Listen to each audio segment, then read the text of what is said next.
We know that resources are always scarce. Therefore, in order to obtain scarce resources, people have to compete with each other, which determines that human beings have to be selfish.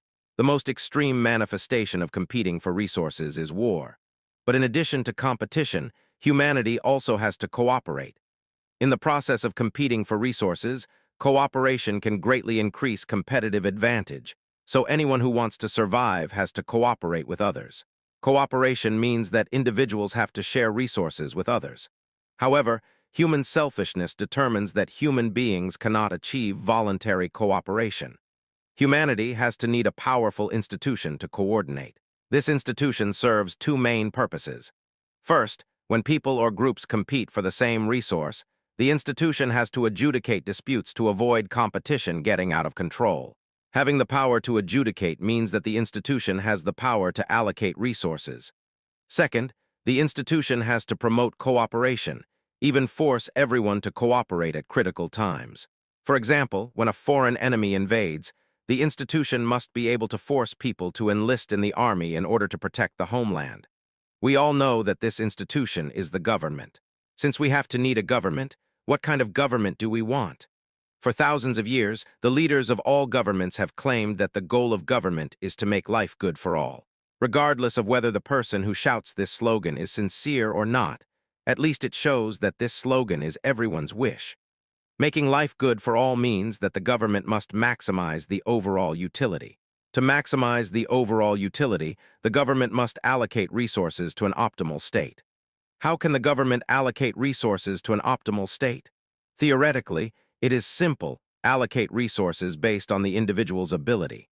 The person with the most ability should be allocated the most resources because he can create the greatest utility for society.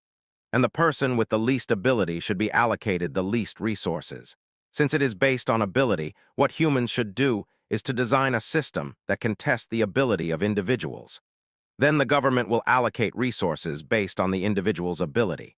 However, before the 18th century, this system had not yet been invented, and the power to allocate resources was in the hands of a single person or a group of people. One person is dictatorship, and a group of people is feudalism. However, there is a serious flaw if the power to allocate resources is in the hands of people. Since people are selfish, it is impossible for them to allocate resources fairly when they have gained the power to allocate resources. They will inevitably use the power to illegally seize the legitimate resources of others, which is unfair competition. Unfair competition will inevitably severely distort the allocation of resources. Once the allocation of resources is severely distorted, the overall utility will drop to a very low level. However, there are some unrealistic fantasists who believe that not everyone is selfish. If we can find selfless people and grant them the power to allocate resources, there will be no unfair allocation. Now we all know that this approach is not going to work. Even if the allocator is selfless, it is impossible for him to know the ability of everyone.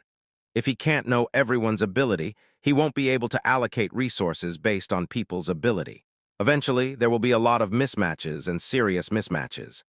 Therefore, even if the individual subjectively wants to allocate fairly, in practice, it is impossible for him to achieve it, which in fact will inevitably lead to unfair competition. It is clear that in order to prevent unfair competition, no one is permitted to have the power to allocate resources. If we cannot rely on people, what do we rely on to allocate resources for us?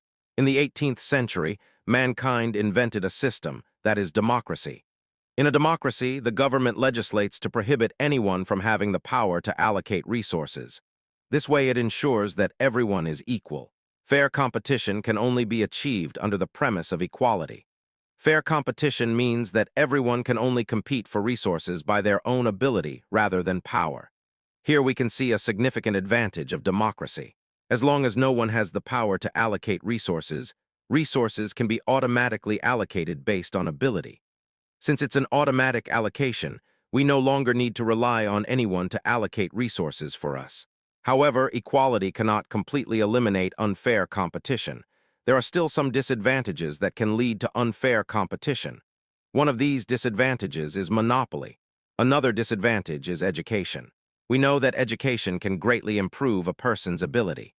However, because of poverty, many people cannot afford to go to school, and their abilities cannot be improved.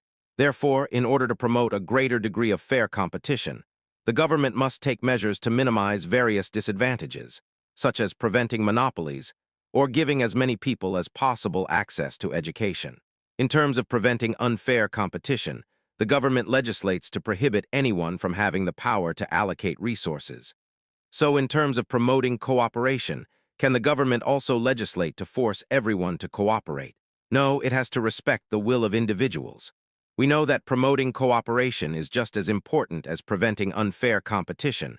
Why doesn't the government legislate to force everyone to cooperate? Because once such laws are implemented, the government can deprive individuals of their rights at any time in the name of promoting cooperation.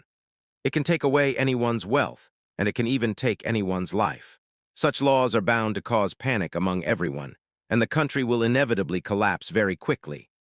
Therefore, in order to avoid the collapse of the country, the government cannot force everyone to cooperate. It has to respect the will of individuals. Of course, because it is very important to promote cooperation, both the government and society spare no effort to promote it. But the government cannot legislate to force everyone to cooperate. In the end, I conclude that only a government that can achieve these goals is the government we want.